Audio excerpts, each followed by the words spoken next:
ಚಿಕ್ಕಬಳ್ಳಾಪುರ ಎಂದರೆ ಆಪಲ್, ಚಿಕ್ಕಬಳ್ಳಾಪುರ ಎಂದರೆ dragon fruit, Chikkaballapur ಎಂದರೆ ಬಗೆ ಬಗೆಯ ಬಣ್ಣದ ಹೂವುಗಳು, ಚಿಕ್ಕಬಳ್ಳಾಪುರ ಎಂದರೆ ತರಕಾರಿ, ಚಿಕ್ಕಬಳ್ಳಾಪುರ ಎಂದರೆ ದ್ರಾಕ್ಷಿ. ಅಬ್ಬಬ್ಬಾ, ಹೀಗೆ ಹೇಳುತ್ತಾ ಹೋದ್ರೆ ಗಂಟೆಗಟ್ಟಲೆ ಹೇಳುವಷ್ಟು ಸಾಧನೆ ನಮ್ಮ ಚಿಕ್ಕಬಳ್ಳಾಪುರ ಜಿಲ್ಲೆಯ ರೈತರು ಮಾಡಿದ್ದಾರೆ. ಆದರೆ ಅಂತಹ ರೈತನಿಗೆ ಕುಡಿಯಲು ಮತ್ತು ಕೃಷಿಗೆ ನೀರು ನೀಡುವಲ್ಲಿ ಮಾತ್ರ ಆಸಕ್ತಿ ತೋರೇ ಇಲ್ಲ. ಆದರೂ ಹಠಕ್ಕೆ ಬಿದ್ದವರಂತೆ ಕೃಷಿ ಮಾಡುತ್ತಿರುವ ರೈತರು ಸರ್ಕಾರಗಳೇ ನಾಚುವಂತೆ ಬೆಳೆ ತೆಗೆಯುತ್ತಿರುವುದು ಮಾತ್ರ ವಿಶೇಷ. ಜಿಲ್ಲೆಯಲ್ಲಿ ಏನಿಲ್ಲ ಹೇಳಿ, ಇಲ್ಲಿ ಡ್ರ್ಯಾಗನ್ ಫ್ರೂಟ್, ಆಪಲ್, ದ್ರಾಕ್ಷಿ, ಬಗೆ ಬಗೆಯ ಹೂವುಗಳು, ಹೀಗೆ ತನ್ನದೇ ಆದ ಛಾಪು ಮೂಡಿಸಿದ ಚಿಕ್ಕಬಳ್ಳಾಪುರದ ರೈತ ಇದೀಗ ನೇರಳೆಯತ್ತ ಆಸಕ್ತಿ ತೋರಿದ್ದಾನೆ. ಈಗ ನೇರಳೆಯಲ್ಲಿಯೂ ಬಗೆ ಬಗೆಯ ತಳಿಗಳು ಬಂದಿದ್ದು ಅವುಗಳ ಬಣ್ಣ ರುಚಿಯಿಂದಲೇ ಆಕರ್ಷಣೀಯವಾಗಿವೆ. ಮೊದಲೇ ಬಯಲು ಸೀಮೆ ಪ್ರದೇಶ, ಇಲ್ಲಿ ಸುರಿಯೋ ಮಳೆಯ ಪ್ರಮಾಣವೂ ಕಡಿಮೆ, ಇನ್ನು ನದಿ ನಾಲೆಗಳಿಲ್ಲ, ಶಾಶ್ವತ ನೀರಾವರಿ ಯೋಜನೆಗಳೂ ಇಲ್ಲ. ಆದರೂ ಇವೆಲ್ಲ ಬೆಳೆಯುತ್ತಾರೆಂದರೆ ಈ ರೈತರು ಇಸ್ರೇಲ್ ರೈತರನ್ನೇ ಮೀರಿಸುತ್ತಾರೆ ಎಂದರೆ ತಪ್ಪಾಗಲಾರದ.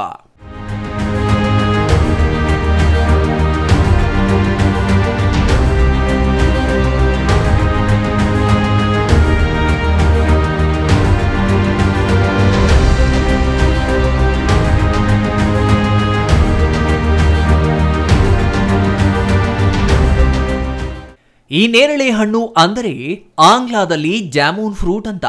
ಈ ಹಣ್ಣು ಕೇವಲ ನೋಡೋದಕ್ಕೆ ಮಾತ್ರ ಆಕರ್ಷಕವಾಗಿಲ್ಲ, ಬದಲಿಗೆ ತಿನ್ನಲು ರುಚಿಯಾಗಿ ಮತ್ತು ಆರೋಗ್ಯಕ್ಕೆ ಸಹಕಾರಿಯಾಗಿಯೂ ಇದೆ ಎಂಬುದು ವಿಶೇಷ. ನಿಜ ಕಣ್ರಿ, ಇದು ಕೇವಲ ಬಾಯಿ ರುಚಿಗೆ ತಿನ್ನುವ ಹಣ್ಣಾಗಿ ಉಳಿದಿಲ್ಲ. ದೇಹದ ಅನೇಕ ಕಾಯಿಲೆಗಳನ್ನು ನಿಯಂತ್ರಿಸುವ ಮತ್ತು ಗುಣಪಡಿಸುವ ಶಕ್ತಿ ಈ ನೇರಳೆ ಹಣ್ಣಿನಲ್ಲಿದೆ. ನೇರಳೆಯಲ್ಲಿ ನಾಯಿ ನೇರಳೆ ಮತ್ತು ಜಂಬು ನೇರಳೆ ಎಂಬ ಎರಡು ವಿಧಗಳಿವೆ. ಈಗಾಗಲೇ ಜಂಬು ನೇರಳೆಯ ದೇಶಿ ತಳಿ ಮಾಯವಾಗಿ ವಿದೇಶ ಮೂಲದ ಕಸಿ ಗಿಡಗಳೇ ಎಲ್ಲೆಲ್ಲೂ ಆವರಿಸಿವೆ.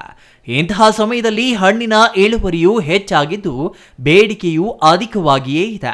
ಹಾಗಾಗಿ ಜಂಬು ನೇರಳೆ ಹಣ್ಣಿನ ಉಪಯೋಗಗಳೇನು ಅನ್ನೋದನ್ನ ನೋಡೋದಾದ್ರೆ, ಅನೇಕ ಜನರು ಜೀರ್ಣಕಾರಿ ಸಮಸ್ಯೆಗಳಿಂದ ಬಳಲುವುದು ಇತ್ತೀಚಿನ ದಿನಗಳಲ್ಲಿ ಹೆಚ್ಚಾಗಿದೆ.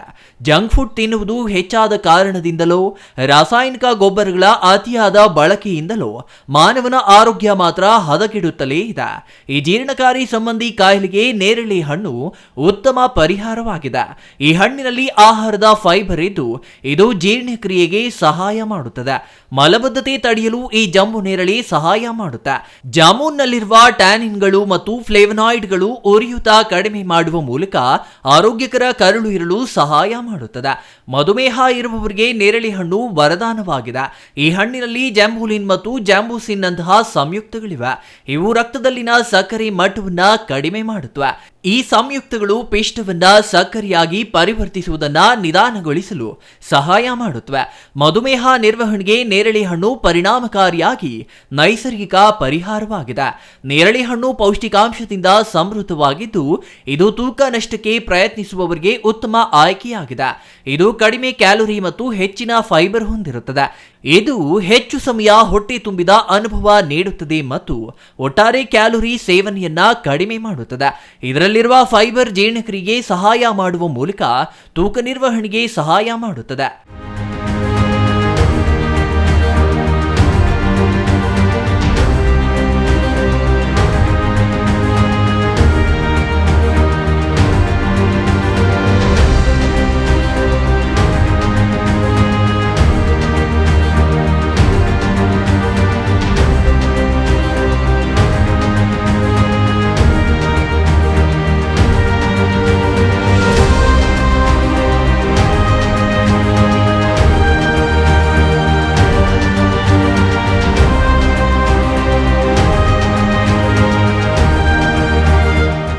ನೇರಳೆ ಹಣ್ಣು ಸೇವನೆ ಹೃದಯಕ್ಕೆ ತುಂಬಾ ಪ್ರಯೋಜನಕಾರಿ.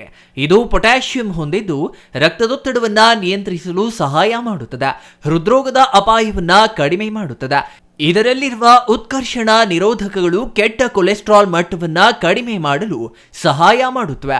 ಇದು ಒಟ್ಟಾರೆ ಹೃದಯ ರಕ್ತನಾಳದ ಆರೋಗ್ಯವನ್ನ ಸುಧಾರಿಸುತ್ತದೆ ಎಂದರೆ ತಪ್ಪಾಗಲಾರದ. ಎಲ್ಲರ ಅಚ್ಚುಮೆಚ್ಚಿನ ನೇರಳೆ ಹಣ್ಣು ಪೋಷಕಾಂಶಗಳ ಆಗರವಾಗಿದೆ. ಇದು ಮಾನವನ ಆರೋಗ್ಯಕ್ಕೆ ತುಂಬಾ ಪರಿಣಾಮಕಾರಿ. ಇದರಲ್ಲಿ ಮಧುಮೇಹ, ಕ್ಯಾನ್ಸರ್, ಹೃದಯಾಘಾತ, ಸಂಧಿವಾತ, ಹೊಟ್ಟೆಯ ಕಾಯಿಲೆಗಳಾಗಿರುವ ಬೇದಿ ಇತ್ಯಾದಿಗಳನ್ನ ನಿವಾರಿಸುವ ಗುಣಗಳಿವೆ.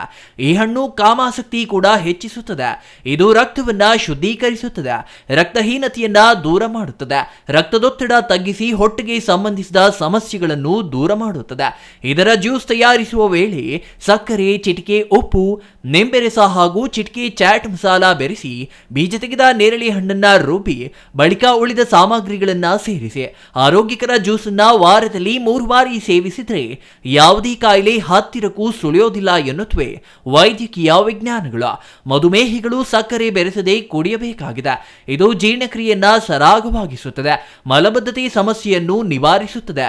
ಪೈಲ್ಸ್ ಸಮಸ್ಯೆ ಇರುವವರು ಇದನ್ನ ಆಗಾಗ ಕುಡಿಯುತ್ತಿರುವುದು ಒಳ್ಳೆಯದ. ಕಣ್ಣಿನ ಆರೋಗ್ಯವನ್ನು ಕಾಪಾಡುವ ಈ ಪಾನೀಯವನ್ನ ಮಕ್ಕಳಿಗೂ ಕುಡಿಸಬಹುದು. ನೋಡಿದ್ರಲ್ಲ, ಇಷ್ಟೆಲ್ಲ ಪ್ರಯೋಜನಕಾರಿಯಾಗಿರೋ ಈ ಜಂಬು ನೇರಳೆ ಹಣ್ಣು ಈಗ ಚಿಕ್ಕಬಳ್ಳಾಪುರ ಜಿಲ್ಲೆಯಲ್ಲಿ ಉಪ ಬೆಳೆಯಾಗಿ ಖ್ಯಾತಿ ಪಡೆದಿದೆ.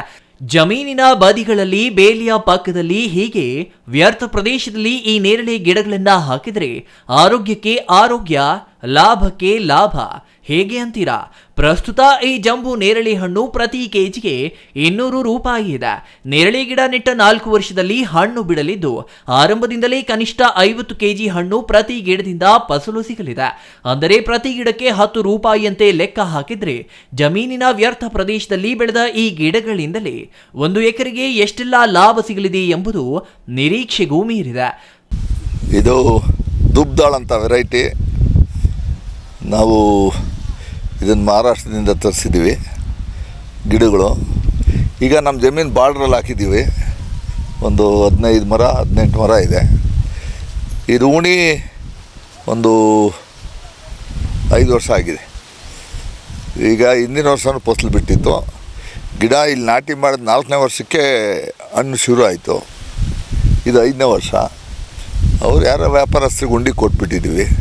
ಈ ಪ್ಲಾಟೆಲ್ಲ ಇದು ನೋಡಿಕೊಂಡು 23 ಅಡಿ ಅಂತರದಲ್ಲಿ ಒಂದೊಂದು ಗಿಡ ಉಣೋದು ಐಡಿಯಾ ಇದೆ ಸರ್. ನೇರಳೆ ನಿರ್ವಹಣೆ, ಔಷಧಿ ಹೊಡೆಯೋದು, ಔಷಧಿ ಪಾಲಿನೇಷನ್ ಟೈಮಲ್ಲಿ ಒಂದು ಈ ಕೀಟಗಳ ಬಾಧೆಗೆ ಔಷಧಿ ಹೊಡಿಬೇಕು. ಇಲ್ಲದೇ ಹೆಚ್ಚಾಗಿದು ಈ ಮಚ್ಚ ರೋಗ ಬರ್ತದೆ.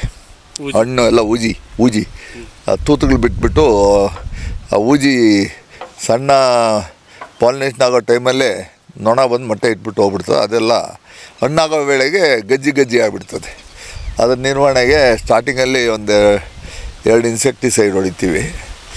ಅದಾದಮೇಲೆ ಯಾವಾಗಾದರೂ ಬೇರೆ ಇನ್ನೇನಿಲ್ಲ ಅಷ್ಟೇ. ಏನು ಒಂದು ಗಿಡಕ್ಕೆ ಈಗ 5 ವರ್ಷದ ಗಿಡ ಇದು.